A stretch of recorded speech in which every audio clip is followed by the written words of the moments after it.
السلام علیکم students, welcome back to Anfal institute of health science. امید ہے اسٹوڈنٹس آپ سب خیریت سے ہوں گے۔ اچھا اسٹوڈنٹس، چیپٹر نمبر 2 کا آج ہم نے ماشاءاللہ سے مائکرو بیولوجی اور انفیکشن کا جو ہے نا یہ والا پارٹ ہم نے سٹارٹ کرنا ہے۔ لیکچر نمبر 10 ہے ہمارا آج کا، جس میں ہم نے مائکرو بیولوجی کے بارے میں پڑھنا ہے۔ انفیکشن کیا ہوتا ہے، کس طرح سے یہ باڈی میں جاتا ہے، کس طرح سے جو ہے نا وہ ہمیں یہ نقصان پہنچا سکتا ہے، ٹھیک ہے۔ تو اس میں سب سے پہلے اس نے بیکٹیریا کا بتایا ہوا ہے کہ بیکٹیریا کیا ہوتا ہے، کہتا ہے کہ زیادہ تر بیکٹیریا ایک خلیے پر مشتمل ہوتے ہیں اور خوردبین یعنی جس کو ہم مائکروسکوپ کہتے ہیں نا، اس سے یہ نظر آتے ہیں۔ کچھ بیکٹیریا عام طور پر جسم میں موجود رہتے ہیں لیکن اس وقت تک بیماری کی وجہ نہیں بنتے جب تک انسان کی قوت مدافعت کم نہ ہو۔ اب ایک چیز آپ نے یاد رکھنی ہے کہ ہماری باڈی میں جب بھی کوئی بیکٹیریا وغیرہ جو ہے وہ داخل ہوتا ہے تو اس میں کیا ہوتا ہے کہ اگر ایک بندہ ایسا جس کی خوراک بہت اچھی ہے، ہیلدی ہے، وہ اس کا امیون سسٹم یعنی قوت مدافعت سسٹم جو ہے وہ اس کا بہت اچھا ہے، کمزور نہیں ہے، تو وہ بیکٹیریا کبھی بھی اس کے اوپر ایفیکٹ نہیں کرے گا۔ ایون کہ ہماری باڈی کے اندر جو اینٹی باڈیز ہیں، جو قوت مدافعت کی وجہ سے جو طاقت ہے، وہ اس بیکٹیریا کو کل کر دیں گی، ختم کر دیں گی، مار دیں گی، ٹھیک ہے۔ تو اس لیے جو ہے نا وہ اس میں بڑا اس چیز کا ہوتا ہے کہ ہماری قوت مدافعت جو ہے نا وہ بہت اچھی ہونی چاہیے۔ سیم وائرس کا بھی یہی چیز ہے، ٹھیک ہے۔ وائرس وہ جراثیم ہے جو اپنی افزائش کے لیے انہی میزبان خلیات پر انحصار کرتے ہیں جنہیں یہ متاثر کرتے ہیں۔ وائرس سے عام طور پر پھیلنے والے انفیکشن کی کچھ مثالیں جو ہے وہ لاکڑا کاکڑا اس نے بتایا، چکن پاکس وغیرہ، میزلس وغیرہ، اس میں ہرپس وغیرہ جو ہے، پولیو، ایڈیز، ہیومن جو وائرس ہوتے ہیں HIV وائرس جس کو ہم بولتے ہیں ہیومن امیونو ڈیفیشنسی وائرس جو ہوتا ہے۔ تو اس طرح سے کر کے جو ہے نا یہ بھی تب ہی ایفیکٹ کرتا ہے جب ہماری امیون سسٹم جو ہے نا وہ کمزور ہوگی، ٹھیک ہے۔ اگر امیون سسٹم کمزور ہے تو کوئی بیکٹیریا، کوئی وائرس جو ہے نا وہ ہماری باڈی پہ اثر نہیں کر سکتا، ٹھیک ہے۔ ایون کہ وہ ہماری باڈیز میں جو موجود اینٹی باڈیز ہیں، جو طاقت موجود ہے، وہ ان کو جو ہے نا وہ ختم کر دیں گی۔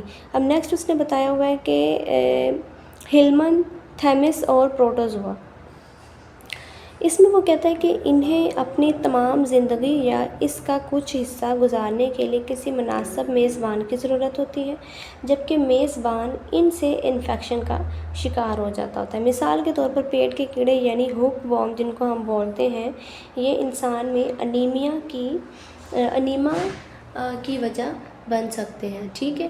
اب اگر ہم اس میں یہ دیکھیں کہ انفیکشن جو ہے وہ کس طرح سے بنتا ہے، کس طرح سے جو ہے ہم اس کو کنٹرول کر سکتے ہیں، تو اس میں سب سے پہلے اس نے بتایا ہوا ہے کہ انتہائی سادہ اقدامات کے ذریعے انفیکشن کو جو ہے نا وہ ہم کنٹرول کر سکتے ہیں۔ نمبر 1 پہ اس نے بتایا کہ لیٹرین یعنی واش روم ہے، اس کے استعمال کے بعد کھانے پکانے سے پہلے اور بعد میں ماں یا نو مولود کے معائنے سے پہلے اور بعد میں کسی بھی مڈ وائفری کے طریقے سے پہلے اور بعد میں جھاڑو صفائی کرنے کے بعد اور خون یا جسم کے کسی مائع کو ہاتھ لگائے جانے پر صابن سے ہاتھ دھوئیں۔ یعنی واش روم استعمال کر رہے ہیں، کھانا کھا رہے ہیں، کھانا کھانے کے بعد بچے کو سنبھالا ہے، مڈ وائفری نے کسی کو پریکٹس وغیرہ میں مطلب کہ کوئی انجیکشن لگایا، جھاڑو وغیرہ لگایا، خون کا سیمپل وغیرہ لیا، یعنی کوئی بھی کام کیا ہے نا تو آپ کو چاہیے کہ آپ اپنے ہینڈ واش جو ہے نا وہ اس کو اچھے سے کریں۔ پھر وہ کہتے ہیں کہ دن میں 2 مرتبہ دانت صاف کریں، یعنی صبح اٹھ کر اور رات کو سونے سے پہلے، ٹھیک ہے۔ باقاعدگی سے جو ہے وہ ناخن کاٹیں، کھلی جگہ کے بجائے رفع حاجت کے لیے لیٹرین کا استعمال کریں، یعنی واش روم وغیرہ کا استعمال کریں۔ کسی بھی کھلی جگہ پہ جو ہے نا وہ اس طرح سے اسٹول وغیرہ پاس نہیں کرنے چاہیے۔ پیروں میں جوتا وغیرہ پہنیں، جب کھانسی ہے تو منہ ڈھانپیں، ارد گرد کی جگہ جو ہے نا وہ اس کو صاف ستھرا رکھیں، ابلا ہوا پانی استعمال کریں، باقاعدگی سے نہائیں، اور انفیکشن وغیرہ جو ہے نا وہ اور انفیکشن ٹل جائیں گے، یعنی آپ نہائیں گے تو آپ کا انفیکشن سے جو ہے نا وہ آپ دور رہیں گے۔ کھانا ڈھانپ کر رکھیں، مکھیاں وغیرہ جو ہے نا وہ اس پہ نہ بیٹھیں۔ مطلب اس طرح سے کر کے جو ہے نا وہ ڈیلی روزمرہ کے جو ہم کام کر رہے ہوتے ہیں نا اس میں ہم نے حفاظتی تدابیر وغیرہ جو ہے نا وہ استعمال کرنی ہوتی ہیں۔ پھر وہ کہتا ہے کہ حفاظتی ٹیکے وغیرہ لگوائیں، ویکسینز وغیرہ لگوائیں۔ اب ویکسین کا اس نے بتایا ہوا کہ کام ویکسین لگوانے والے شخص کو بیماری سے بچانا، اور جب یہ شخص کسی ایسے شخص سے ملے جس نے ویکسین نہ لگوائی ہو تب ویکسین اس شخص کو بیماری سے محفوظ رکھتی ہے۔ یعنی کوئی بھی وبائی بیماری پھیل گئی ہے تو اس بندے نے جو ہے نا وہ پہلے سے اپنی ویکسینیشن کروا کے رکھی ہوئی ہے، اور پھر وہ کسی ایسے بندے سے ملتا ہے، کسی ایسے بندے کے ساتھ اس کا کلوز کانٹیکٹ ہوتا ہے، تو وہ کیا ہے کہ پھر اس کو وہ بیماری جو ہے نا وہ نہیں لگتی ہوتی، ٹھیک ہے. وہ پہلے سے اس کے اندر اینٹی باڈیز موجود ہوتے ہیں، جیسا کہ انفیکشس ڈیسیز ہوگی، کوئی بھی میزلز ہوگی، ممپس ہو گئے، ڈائریا ہو گئے، ڈفتیریا ہو گئے، ٹیٹنس وغیرہ، ہوپنگ کف وغیرہ، اس طرح کر کے جو کہ وائرل بیماریاں ہوتی ہیں نا، تو اگر اس بندے نے پہلے سے ہی جو ہے وہ ویکسین لگوائی ہوگی تو وہ اس پہ جو ہے نا انفیکٹ نہیں کریں گی، ٹھیک ہے. پھر وہ کہہ رہا ہے کہ ہم نے اسٹیلائزیشن کے طریقے پڑھنے ہیں.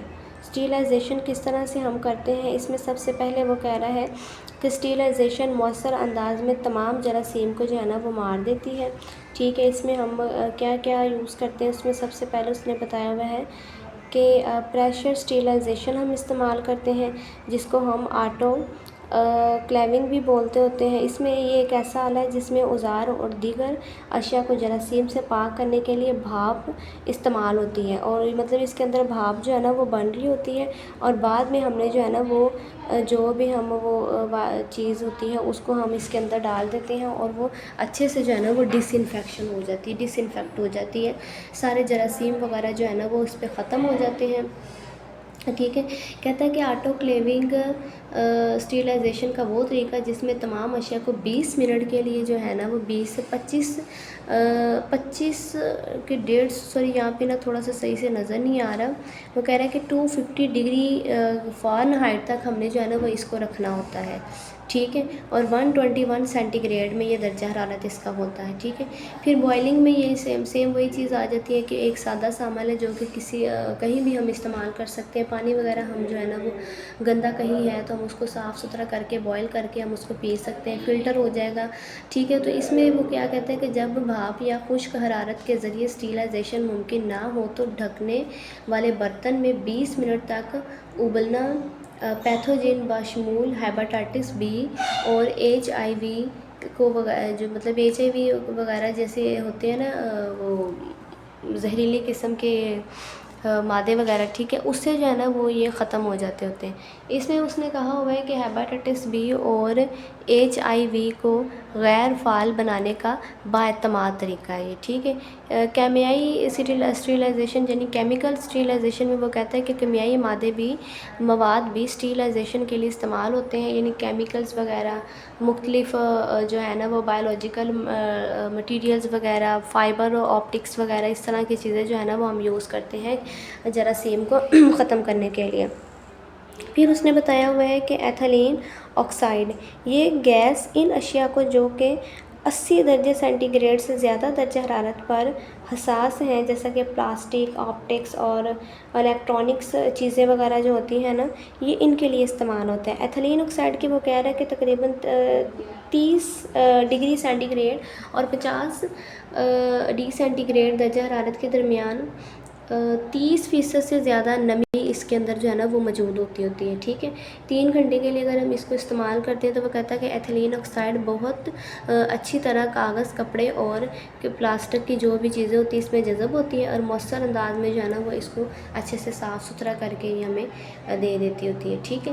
کلورین بلیچ وغیرہ جو ہم یوز کرتے ہیں اس میں بھی سیم وہی چیز ہے کہ ہم اسٹیلائزیشن کے لیے استعمال کرتے ہیں. گھریلو کوئی بھی چیزیں وغیرہ ہوتی ہیں، بلیچ 5% سوڈا ہائپوکلوریٹ جو ہوتا ہے، کپڑوں میں اگر کوئی داغ وغیرہ ہے اس کے لیے بھی ہم اس کو یوز کر سکتے ہیں، فرش وغیرہ پہ بھی لوگ ڈالتے ہوتے ہیں، تو یہ بھی جو ہے نا وہ ایک ڈس انفیکشن جو ہے نا وہ ایجنٹ ہے. پھر وہ کہہ رہا ہے کہ گلوٹرل ڈی ہائیڈ اور فارمل ڈی ہائیڈ محلولات یہ مائع اسٹیلائزیشن کے عوامل مانے جاتے ہیں. اس میں کیا ہوتا ہے کہ بشرطیہ مواد اور اوزاروں کو مناسب طویل وقت کے لیے ان میں بھگویا جاتا ہے، یعنی ان کو اس کے اندر جو ہے نا وہ بھگو کے رکھ دیا جاتا ہے کسی شفاف مائع میں تمام سپورٹس کو مارنے کے لیے. گلوٹرل اور ایڈی ہائیڈرائڈ تقریباً 12 گھنٹے یا فارمل ڈی ہائیڈرائڈ کو اس سے بھی زیادہ عرصہ لگ سکتا ہے، ٹھیک ہے. تو یہ بھی کیمیکل ڈس انفیکشن کا جو ہے نا وہ ایک طریقہ ہے. پھر اس نے ہائیڈروجن پاروکسائڈ بتا دیا H2O. یہ بہت پیلا پن جیسے ہوتا ہے نا، یہ ان چیزوں کے لیے نیلے رنگ کا مائع ہوتا ہے کہ جو کہ مائع ملا کر کمزور بننے پر بے رنگ ہو جاتا ہے. یہ پانی کے مقابلے میں ذرا سا گاڑھا ہوتا ہے. یہ ایک کمزور طاقت والا تیزاب ہے، لیکن بہت طاقتور بلیچ ہے جو کہ زیادہ تر کاغذ بلیچ کرنے کے لیے استعمال ہوتی ہے، ٹھیک ہے. یہ بھی جراثیم وغیرہ کو جو ہے نا وہ مارنے کے لیے استعمال ہوتا ہے، ٹھیک ہے. اس کے بعد اس نے بتایا ہے کہ آلودہ کپڑوں کو کس طرح سے سنبھالنا ہے. تو وہ کہہ رہا ہے کہ دستانے پہن کر جو ہے نا وہ پلاسٹک کی تھیلی ہاتھوں پر چڑھا کر خون یا دوسرے مائعات سے آلودہ کپڑوں کو آپ اکٹھا کریں. ان کو دوسرے دھلنے والے کپڑوں سے علیحدہ رکھیں، یعنی الگ ایک گندے کپڑوں کو جو ہے نا وہ آپ الگ سے رکھیں. صابن سے دھونے سے پہلے ان پر پانی کے ساتھ جو ہے نا وہ سارا بلڈ وغیرہ آپ سٹین کر لیں. آلودہ سامان کی صفائی اور اسٹیلائزیشن وغیرہ کریں. ایک مرتبہ استعمال ہونے والی اشیاء ایک بار استعمال کے بعد تلف کر دیں، یعنی آپ ان کو پھینک دیں، ٹھیک ہے. پھر وہ کہتے ہیں کہ جلد سے چھونے والے کسی بھی اوزار یا چیز کو مکمل طور پر صاف یا جراثیم سے پاک کریں، اور بیالوں اور ہولٹیوں کو دھونے اور جسمانی مائعات کو بہانے کے لیے بلیچ کا استعمال کریں، ٹھیک ہے. نیکسٹ اس نے ہاتھ دھونے کی وہ کچھ بتائیں یہ اسٹیپس کہ اس کو آپ نے کس طرح سے، وہ کہہ رہا ہے کہ ہاتھ دھونے کی اہمیت.